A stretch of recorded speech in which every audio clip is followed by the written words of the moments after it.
Hello, and welcome to Chinese Folktales. This is Bebe. Today we're going to continue with stories about the Yellow Emperor, Huang Di. We now know that the Yellow Emperor won the first major battle in ancient Chinese history. But there would always be another challenge, sooner or later. That challenge soon arose in another giant called Xing Tian. We don't have a record of what he looked like. Probably pretty weird too. But one thing was sure. He must have been really strong.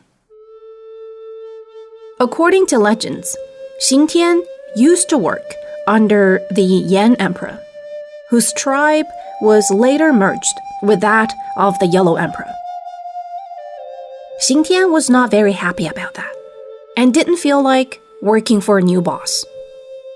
He didn't wage a war like Zhi You, but wanted a duel instead, as in one-on-one with the Yellow Emperor.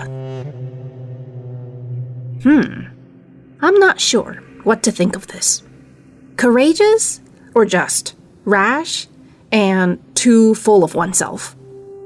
Let's see what this led to. Of course, the Yellow Emperor wouldn't just come out and have a duel. I mean, he had work to do. Xing Tian took up his axe and shield and hacked his way to the royal palace. Quite a character for sure. And nobody could stop this guy. Eventually, the Yellow Emperor heard of this and probably felt a bit annoyed and curious.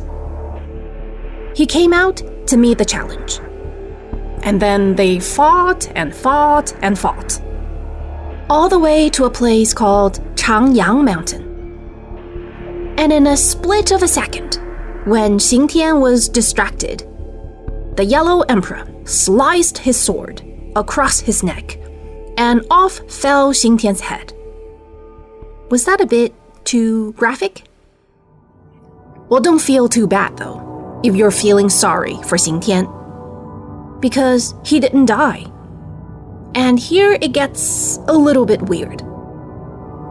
Xing Tian had so much outrage in him that he kept on fighting without his head. He couldn't see and he couldn't talk, but listen to this. He channeled his energy elsewhere. He started seeing through his, listen to this, nipples. Yes, men have them too. And he started speaking with his belly button. That takes a bit of imagination, doesn't it? The Yellow Emperor, however, was done. I think he just went back to his palace, leaving the headless Xing Tian waving his axe at whatever came his way. But also because of his persistence, some people view him as a hero who kept on fighting, even in death. That's pretty much the end of the character Xing Tian. But what about the Yellow Emperor? In short, he defeated everyone that came after him and brought all the tribes under the Yan Emperor's leadership under his command.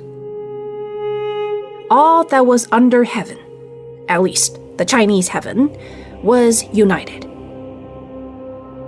It was a lot of power, but also a lot of work. Too much work, in fact. So the Yellow Emperor appointed many ministers to share the burden.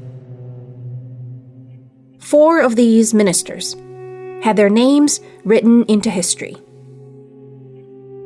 One was Feng Hou, who was the one that made the cart that always pointed to the south, kind of the ancient compass. Another one made the drum that helped the Yellow Emperor defeat Zhi You, together with 2 others. These were the main characters who helped the Yellow Emperor to consolidate his rule. A period of peace and stability followed under the reign of the Yellow Emperor, and people started chasing after a better life, as indicated by many important inventions from around that time. For example, a minister named Ling Lun made an instrument from bamboo to imitate the singing of the phoenix. A man named Cang Jie invented written words. And Lei Zu, supposedly the Yellow Emperor's wife, discovered silk from silkworm cocoons. So it was not just a period of unified power and peace, but also of inventions that greatly improved people's lives.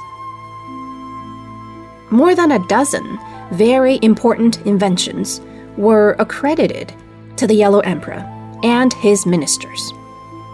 But of course, the identities of their true inventors are hard to verify. Many other stories, in one way or another, became related to the Yellow Emperor. For example, legend has it that the Yellow Emperor made a big three-legged bronze pot. It's called Ding in Chinese. These were normally used to cook grains and meat, but later people started using them to offer sacrifices to ancestors or gods. So gradually, people associated the three-legged bronze pot with power of the state. The reason why I mention this is because the story goes that when the Yellow Emperor finished making the three-legged bronze pot, a dragon came down from heaven, and then the Yellow Emperor rode on the back of the dragon and flew up to the sky, never to return. And yes, he passed. And the place where he made the bronze pot was called Lake Ding. So the phrase, "the dragon went to the Lake Ding," came to mean that the emperor has passed away. With the end of the story of the Yellow Emperor, you might be wondering who came to power next. And that's what we'll get to in our next story. So hope to see you then. Bye for now.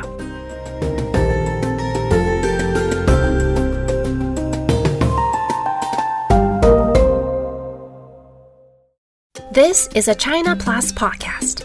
Special thanks go out to Sanlian Zhongdu for their help in creating the content for this show.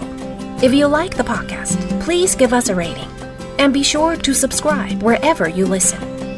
If you've got any questions or feedback, please feel free to contact us via email at podcast@cri.com.cn or find us on Twitter, China Plus Pods.